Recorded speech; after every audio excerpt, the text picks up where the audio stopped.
El Salvador continúa sumando jornadas en paz durante abril de 2025, según la Policía Nacional Civil. El miércoles 16 cerró con 0 personas que pasaran a mejor vida. Ya son 15 los días tranquilos sin reportes de personas mandadas a mejor vida en este mes. Estos resultados reflejan la continuidad de las estrategias de seguridad implementadas a nivel nacional. En más noticias recientes que están sucediendo ahora y que mañana aún saldrán en las noticias, pero que nos encargamos que tú estés informado en su debido momento. Gracias a la transmisión de este canal Tendencia Mundial, recuerda suscribirte para que estés bien informado y comparte esta noticia. El presidente Nayib Bukele afirmó que el cambio en seguridad pública de El Salvador es histórico e innegable. Druhout contrastó estos avances con gobiernos anteriores, donde casi no hubo jornadas libres de hechos lamentables. También recordó que Donald Trump elogió el respaldo de Bukele en la lucha contra estructuras criminales. Ahora el ejemplo de un país seguro está recorriendo el mundo entero. Si te gustó esta información, regálame un like y suscríbete al canal. Ahora pasaremos con las noticias del día de hoy. La visita del presidente Nayib Bukele a Donald Trump, al presidente Trump, es el primer mandatario que invita. Sí. René, iniciemos hablando acerca de esto, los elogios que recibió el presidente salvadoreño por parte de su homólogo estadounidense, algo que pues estamos a la expectativa de qué es lo que iba a pasar, porque si bien en la carta que el mismo mandatario salvadoreño compartía sobre la invitación, se establecía un agradecimiento por las buenas relaciones, por la cooperación, por combatir la criminalidad, pues se vino a robustecer cuando se da el encuentro entre funcionarios estadounidenses y salvadoreños.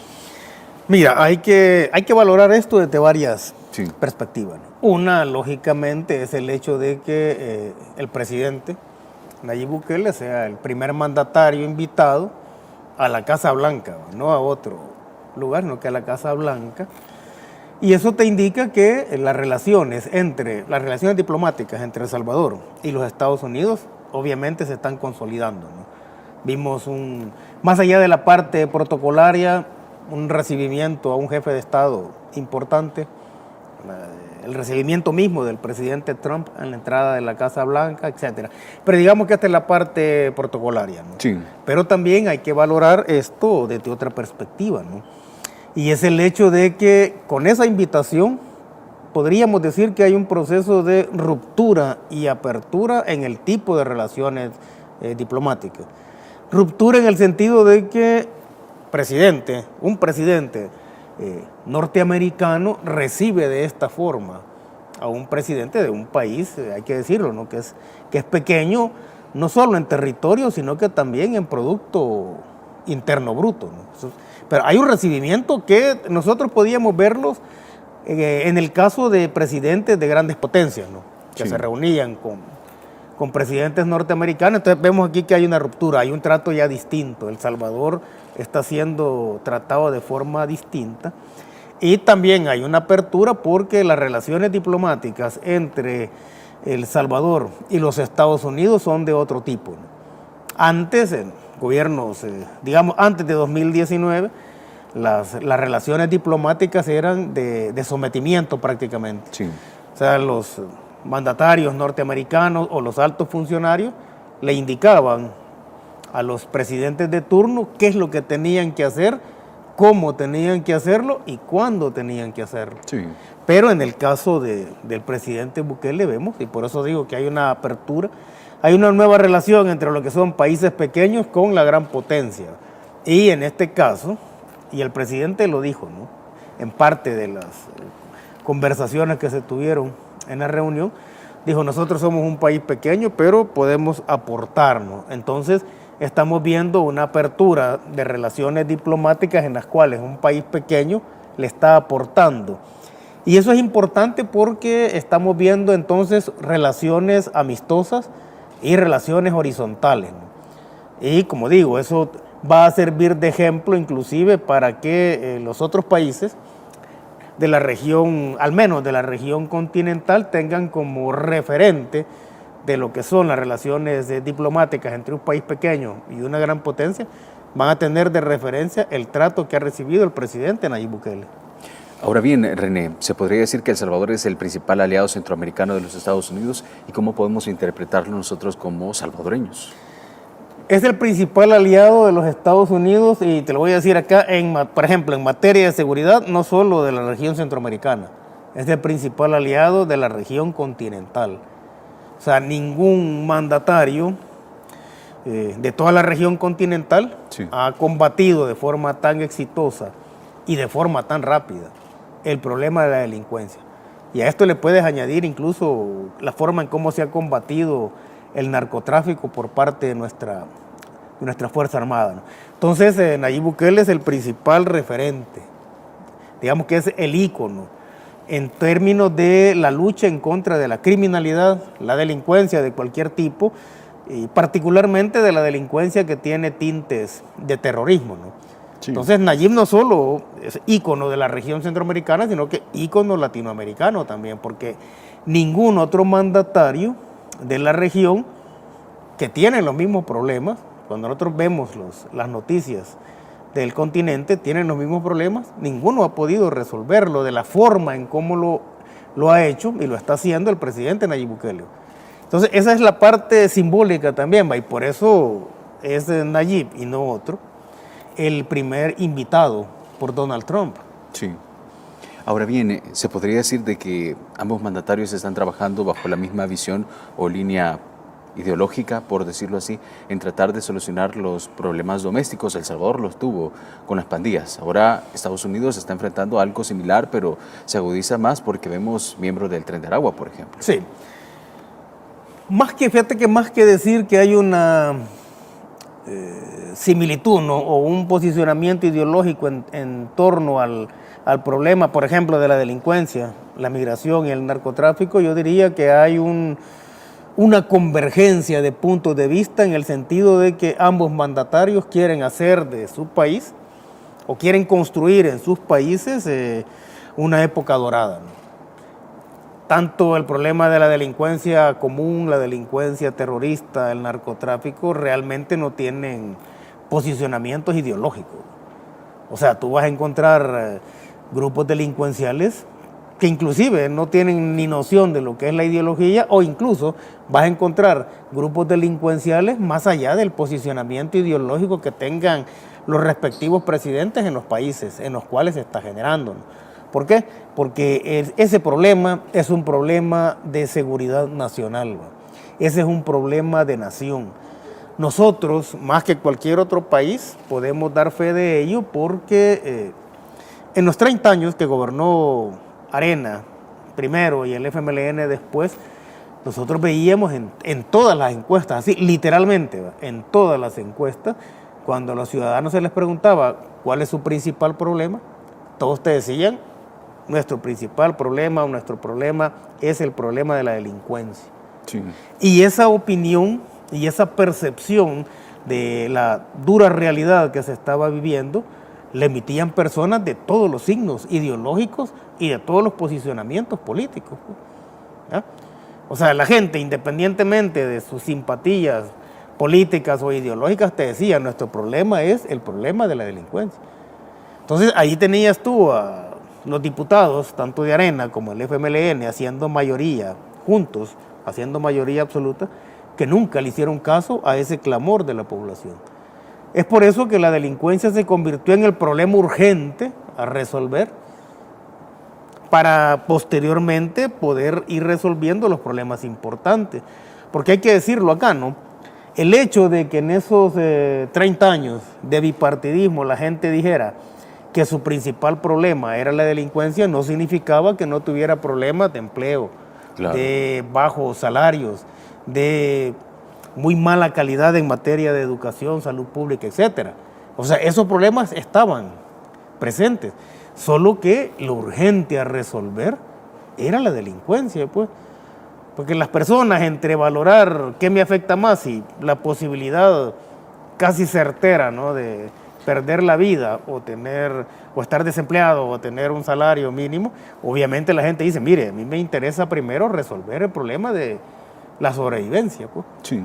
Y digo esto porque luego de que el presidente, con un plan control territorial exitoso y que ha sido tomado como modelo en otros países, o sea, obviamente hoy cuando la gente le pregunta, mire, ¿cuál es su problema?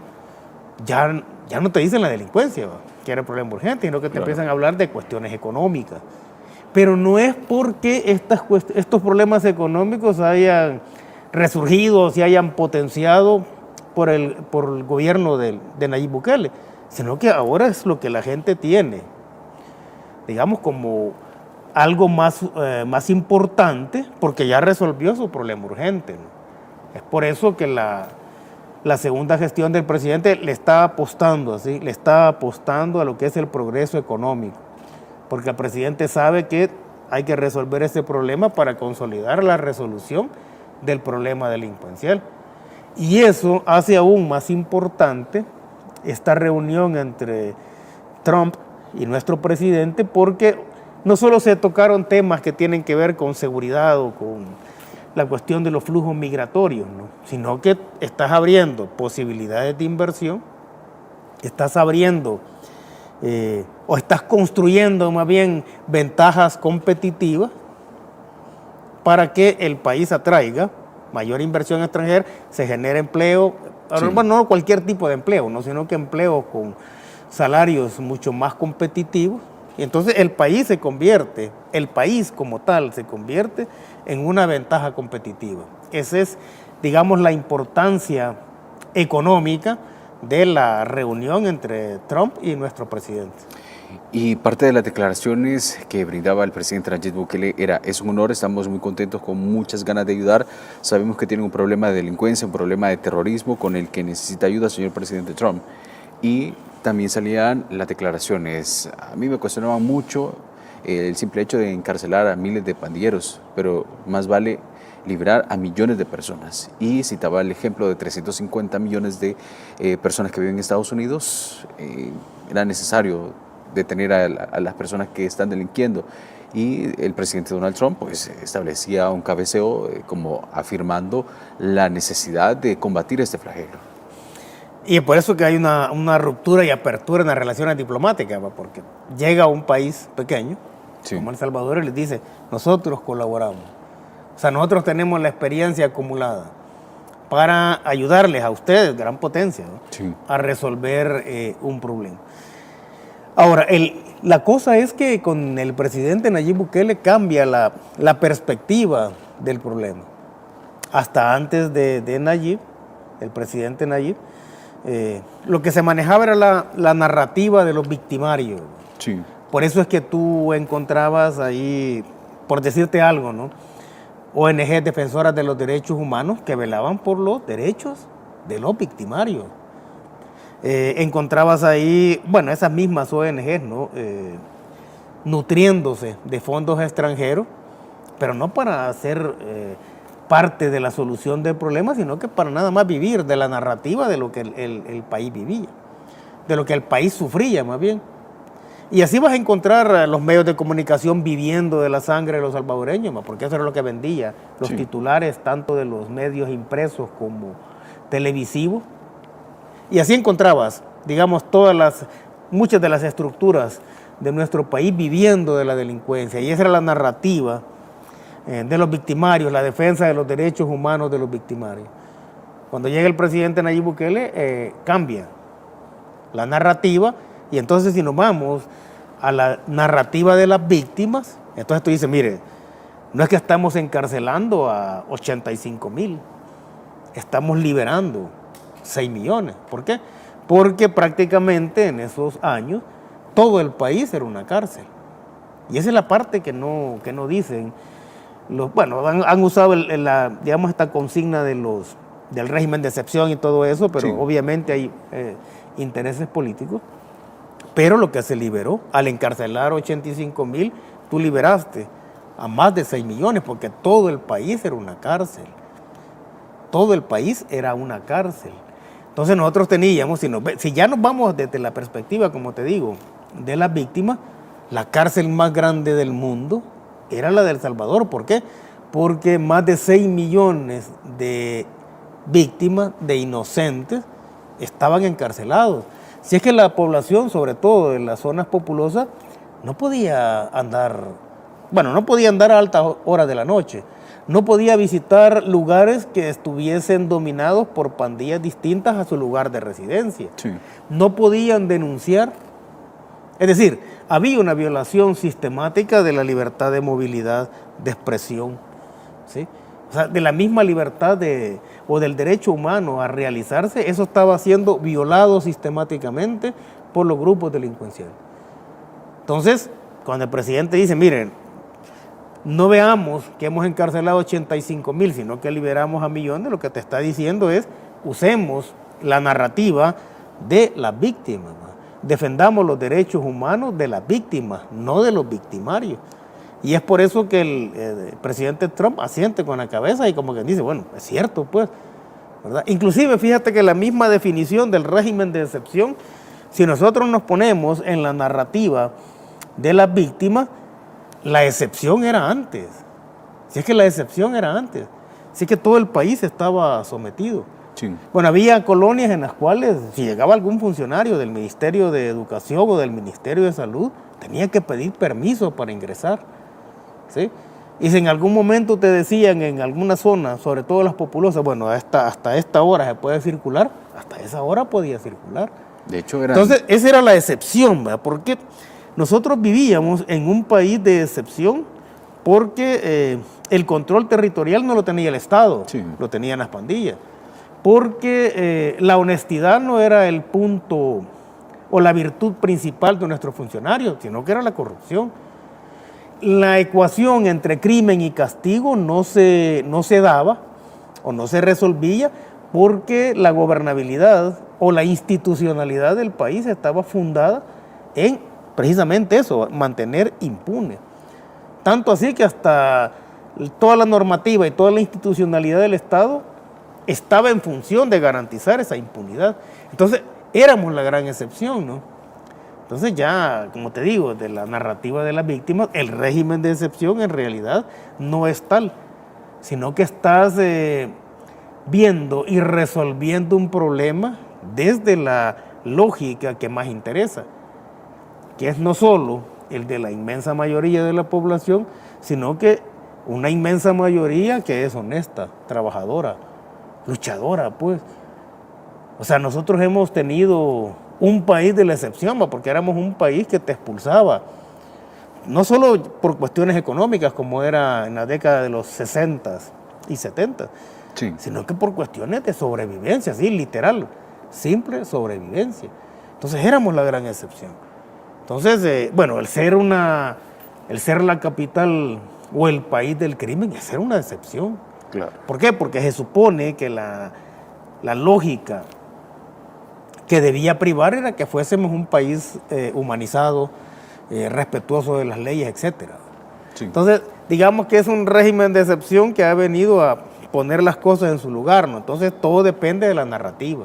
Sí. La narrativa de los opositores al presidente Nayib Bukele y, por lo tanto, opositores a los intereses de la inmensa mayoría de la población, es una narrativa de victimario, así de sencillo.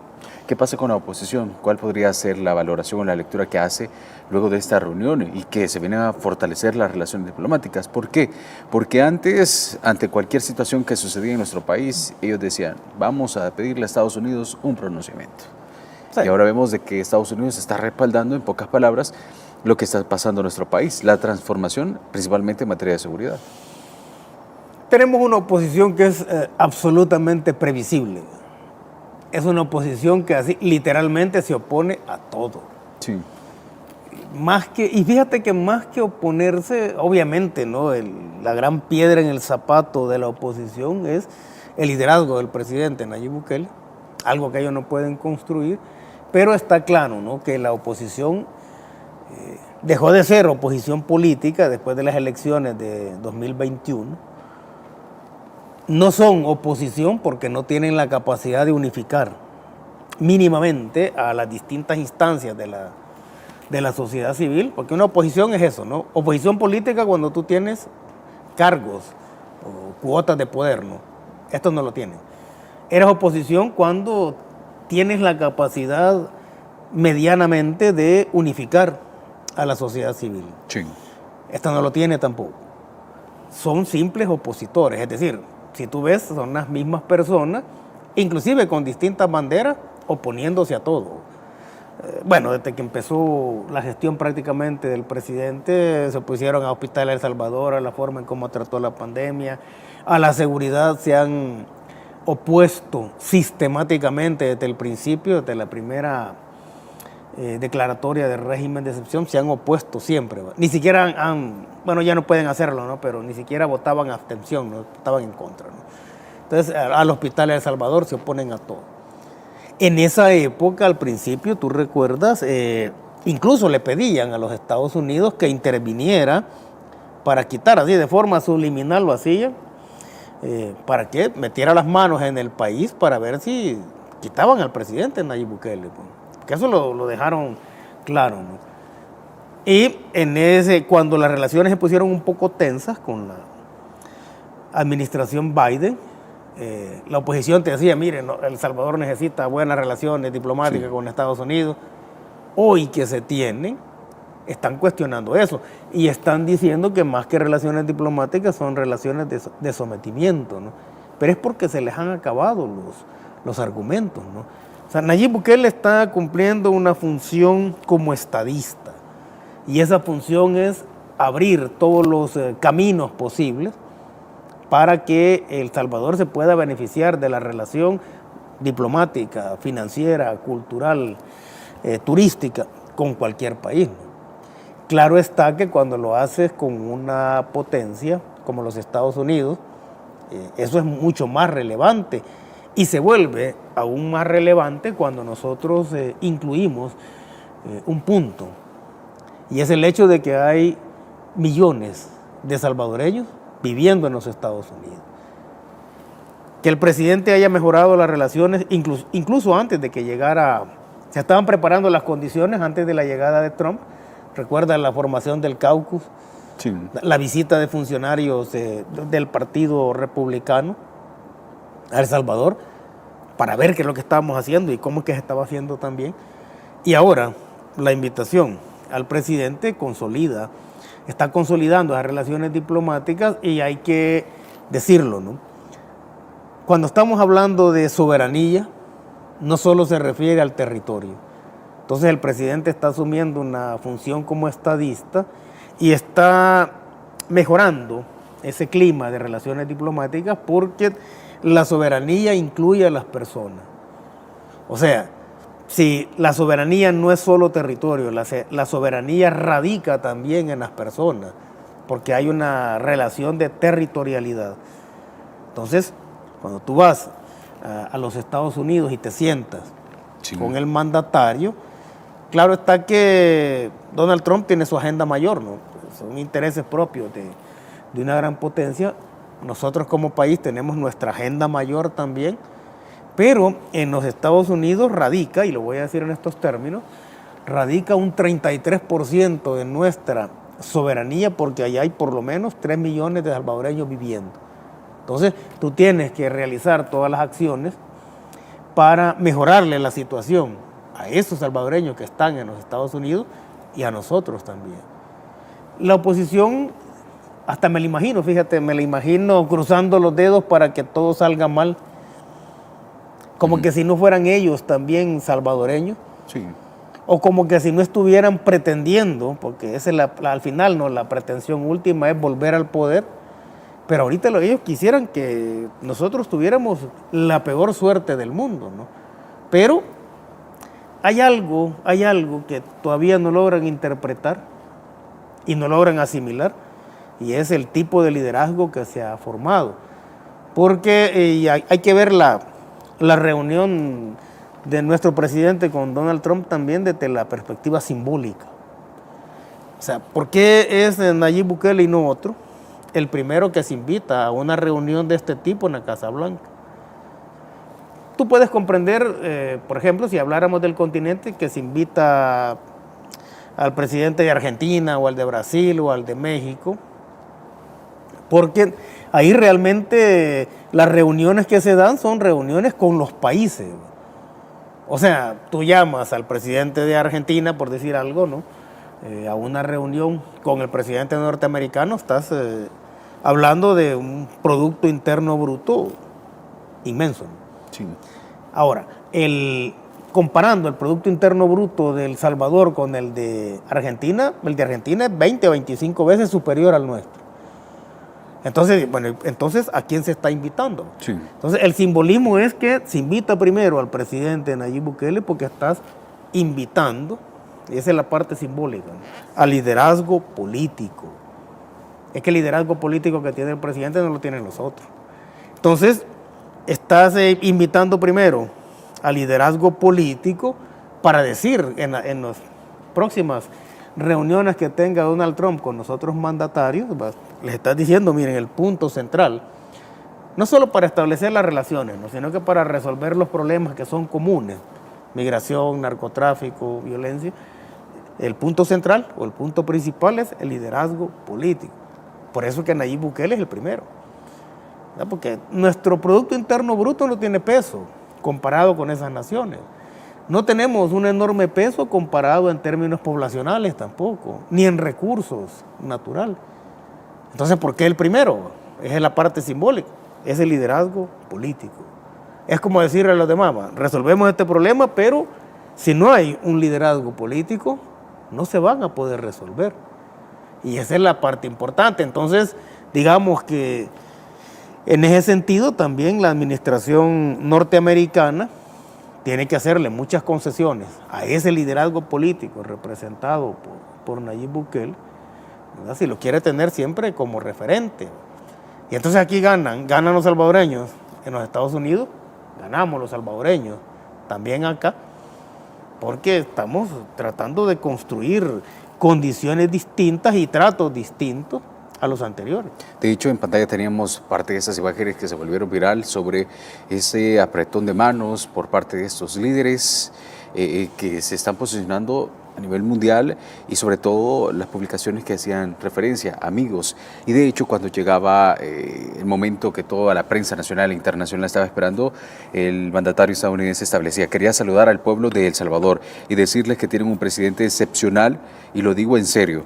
Lo conozco desde hace varios años, cuando era muy joven. Ha crecido mucho en los últimos años.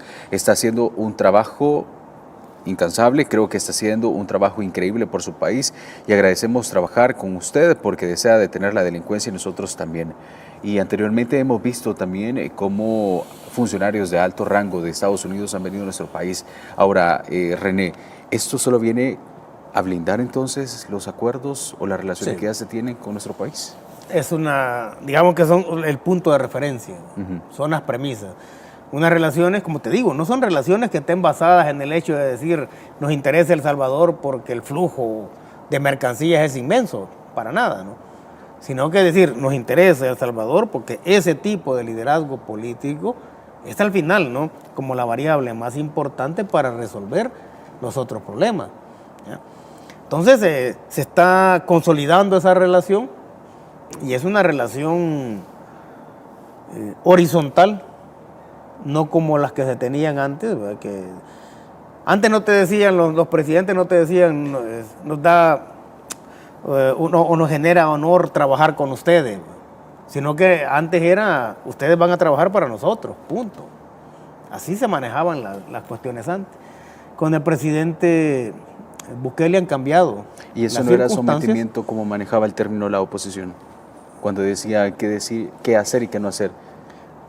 Obviamente la oposición nunca vio sus gobiernos bajo esa naturaleza, ¿no? Pero yo he definido los gobiernos, en términos de la relación nuestro país con los Estados Unidos, yo he definido los gobiernos, no solo de Arena y el FMLN, sino que para atrás, ¿no?, que en realidad nosotros no teníamos presidente, ¿va? Teníamos un secretario de Estado para Asuntos de El Salvador, sí, porque los norteamericanos decían qué hacer. Venían acá y le decían, vas a hacer esto, lo otro, y los presidentes estos solo agachaban la cabeza. Cambia la situación cuando llega Nayib Bukele. Bueno, recordemos el primer discurso que dio en las Naciones Unidas, recordemos cuando él se reunió más bien a todo el cuerpo diplomático y les dijo, nosotros queremos trabajar con todos, queremos ser como ustedes, pero ustedes no nos van a decir qué hacer, ¿va? sea, nosotros soberanos, nosotros somos soberanos y queremos relaciones amistosas con todos, pero que sean relaciones horizontales. Entonces, ahí no hay ninguna situación de sometimiento. El recibimiento mismo que le hacen al presidente no es para someterlo, sino que lo están tratando como un igual. Y eso es algo que seguramente le duele mucho a la oposición. Yo estaba viendo algunos pronunciamientos de ellos y algo así como que hasta le querían hacer la agenda al presidente Nayib Bukele. Usted tiene que tocar esto, esto, esto y esto. Todas las cosas tienen sus tiempos, ¿sí? Entonces, si te vas a reunir con el mandatario de la considerada máxima potencia a nivel mundial, ¿verdad? Tú vas a meter tus puntos, pero sabes que ellos tienen sus propios puntos también. Entonces, los que están en común son los que tú trabajas. Entonces, si las relaciones se consolidan aún más trabajando por el problema de la delincuencia terrorista, la migración y el narcotráfico, obviamente vas ganando más espacio para hacer otro tipo de peticiones de relación diplomática, comercial, financiera, interna y externa, ¿ya? En beneficio de, como te digo, el país y en beneficio de la soberanía, comprendida esta como radicada en las personas también. O sea, es una relación que tiene que beneficiar tanto a los que están, a los salvadoreños que viven en los Estados Unidos como a nosotros. Y ahí no hay vuelta de hoja. Eso es lo que se vislumbró de la reunión de ayer y por eso la oposición está, bueno, casi está en trauma, fíjate. No hay en qué decir, ¿no? Antes te pedían mejores relaciones y hoy que están te dicen que son de sometimiento. Pero está claro, ¿no? Y por eso te decía anteriormente, es una oposición muy previsible, carente de liderazgo, carente de discurso, carente de doctrina, carente de un programa, carente de todo, ¿verdad? Y nada más es una oposición que está sufriendo haber perdido el poder, porque eso les daba acceso a la corrupción en todos sus, bueno, a la corrupción y la impunidad en todas las áreas. Eso es lo que realmente ellos están resintiendo. La reunión que sostuvo el presidente Nayib Bukele con su homólogo Donald Trump, en el cual pues, se está posicionando este tema en agenda de medios nacionales e internacionales por esas alianzas y por supuesto los acuerdos que anteriormente hemos conocido con la visita de altos funcionarios de los Estados Unidos, el intercambio de reos de alta peligrosidad que son miembros de la MS-13 y Tren de Aragua y que fueron directamente enviados al CECOT, al Centro de Confinamiento del Terrorismo. ¿Cuál ha sido también ese mensaje que usted puede interpretar luego de esta reunión, René? El mensaje está claro. Bueno, está claro para quienes están viendo los problemas de las poblaciones, y aquí voy a hablar de la población latinoamericana. Si lo estamos viendo desde la perspectiva de las víctimas, el mensaje es claro. El problema de la delincuencia terrorista no es un problema local, es un problema regional, un problema transnacional. Sí. Esa colaboración, esa ayuda entre El Salvador y los Estados Unidos, por ejemplo, al permitir la llegada de presos, ¿no? Sí. Desde Norteamérica hasta acá, para recluirlos en el CECOT, lo que te están diciendo es, mire, el problema de la violencia, y sobre todo ese tipo de violencia, ¿no?, que tiene tintes terroristas, debemos resolverlo como región. Y si es un problema de región, porque nos interesa a todos, ¿verdad?, de cada país debe dar su parte. Sí. ¿Sí? Entonces El Salvador está haciendo la suya al poner el CECOT a disposición de los Estados Unidos, ¿no? Y eso ha sido muy atacado por la oposición, pero hay antecedentes similares, incluso muy cercanos. En 2015, los Países Bajos alquilan sus cárceles a Noruega. O sea, hay antecedentes, ¿no? Y hay antecedentes entre países del llamado primer mundo. Entonces, lo que se está haciendo acá, y ese es un punto en común entre Trump y el presidente Nayib Bukele, es el ver el problema de la delincuencia terrorista que se vincula, porque siempre tiene las aristas, ¿no?, con narcotráfico, ya sea en mayoreo, en menudeo, etcétera. Entonces, ambos tienen en común el hecho de ver eso como un problema transnacional. Sí. ¿A quiénes les interesa resolver el problema? A todos. Si es que nosotros como país hemos sido bendecidos al resolver de esta forma el problema de la delincuencia, pero nos interesa también que se resuelva en Guatemala, en Honduras, en Nicaragua, en Costa Rica, en toda Sudamérica, porque eso nos hace como región continental también más fuertes a la hora de establecer relaciones comerciales, financieras, culturales, educativas con todos los países del mundo. Es que tú te presentas ya como región, ¿no? Y por eso te decía en el primer segmento que Nayib Bukele no solo un ícono de la seguridad a nivel centroamericano, sino que a nivel latinoamericano, porque ese es el que se pone como ejemplo, ¿sí? Y al hacer este tipo de convenios entre El Salvador y los Estados Unidos, en este caso particular con el CECOT, le está diciendo también, está mandando un mensaje, ¿no?, a los otros mandatarios de la región de, bueno, ¿y ustedes qué van a hacer por colaborar en esto que nos compete a todos, ¿no? Claro. O sea, nosotros vemos noticias en Ecuador, en Perú, en Argentina, en Colombia, en México, en Honduras, en Guatemala, y todos nos recuerdan a los titulares y los noticieros que nosotros veíamos en la segunda década del siglo XXI. O sea, sangre, descuartizamientos, terror por todos lados. Entonces, esas noticias que vemos en estos países nos están recordando eso. Entonces, nosotros no queremos llegar a eso. Y en la medida en que los demás países no trabajen duro por resolver ese problema, siempre vamos a tener un problema latente alrededor, ¿no? Entonces, tanto el presidente Nayib Bukele como Donald Trump están dando los primeros pasos para resolver ese tipo de problemas de forma regional, porque así como son problemas que no tienen ideología, también son problemas que no son específicos de una sociedad, sino que de toda la región continental. Entonces, ¿por qué esos países no tratan de cooperar, así como lo está haciendo El Salvador con Estados Unidos? Porque es un fenómeno que los compete a todos en la región. Y ahí es donde vamos al otro punto. O sea, ¿cuál es la diferencia entre querer resolver el problema con todas las buenas intenciones que haya, ¿no?, en países como Ecuador o Perú, sí, etcétera? Y por eso es que el presidente es el primero en ser invitado por Donald Trump.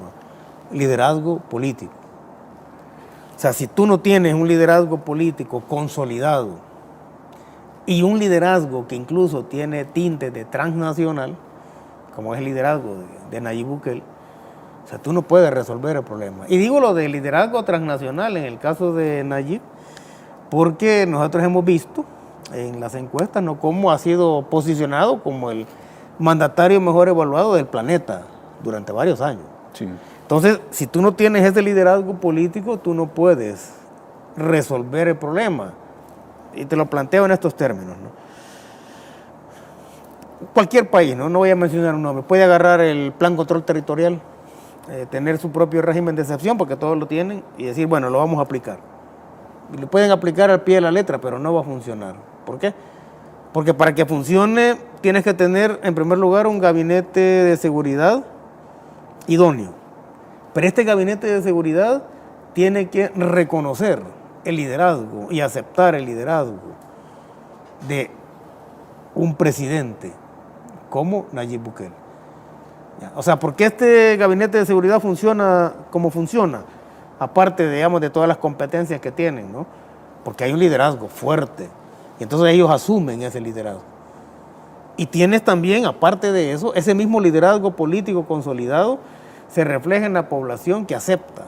Sí. Que acepta entrarle al problema de esa forma y acepta el régimen de excepción. Ahora, este pueblo, en su inmensa mayoría, aceptaría, digamos, la forma en cómo se ha resuelto el problema acá, si no tuviera un liderazgo como el del presidente Bukele. No lo haría. Entonces no funcionaría. Y el mejor ejemplo de ello es Costa Rica, pues. O sea, Costa Rica, incluso un problema mucho menor, ¿no?, pero que se estaba creciendo. Quisieron impulsar algo similar al Plan Control Territorial, le llamaron Costa Rica Seguro. El presidente Rodríguez le dice a su gabinete de seguridad, bueno, hay que hacer esto, y el gabinete de seguridad le dijo que no. ¿Por qué? Porque no estaba ese liderazgo político fuerte. Entonces, el mensaje es, Si todos vamos a entrar a resolver el problema, tienen que contar con los liderazgos políticos fuertes, porque ese liderazgo político no solo se va a reflejar en que los gabinetes de seguridad asuman su papel, sino que también contar con el apoyo de la inmensa mayoría para poder hacerlo. Porque te digo, en el caso de El Salvador, ¿no?, el régimen de excepción fuera insostenible si no lo apoyara 9 de cada 10 salvadoreños. Si acá no hubiera un apoyo de ese peso al régimen de excepción, este ya no estaría. Claro. Pero cuando la gente te dice, sí, estamos de acuerdo con el régimen de excepción, te están diciendo, confiamos en lo que está haciendo el presidente. Esa es la lectura, ¿no?, al final de esto. Entonces, el mensaje va en esos términos. Bueno, ¿qué pueden hacer ustedes, los otros países, para no solo colaborar y trabajar de la mano para resolver el problema de forma continental, sino que también deben estar claros que si no cuentan con ese liderazgo, aunque tengan todas las buenas intenciones que tengan, no van a poder hacerlo? Bueno, a Ecuador le está costando muchísimo.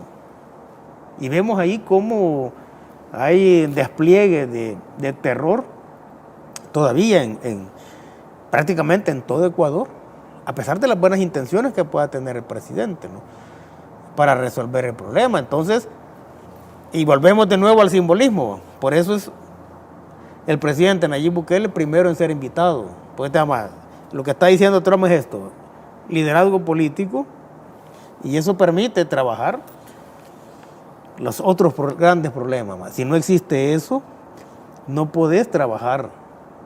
Si nosotros tuviéramos acá un liderazgo político débil o no tan fuerte como el que se tiene, te digo, la situación no estaría caminando de la forma en que lo está haciendo. Y otros países intentan replicar y bueno, es como un resultado fallido, porque entre no tener una gobernabilidad solo existe la intención de poder poner en primer lugar a sus ciudadanos.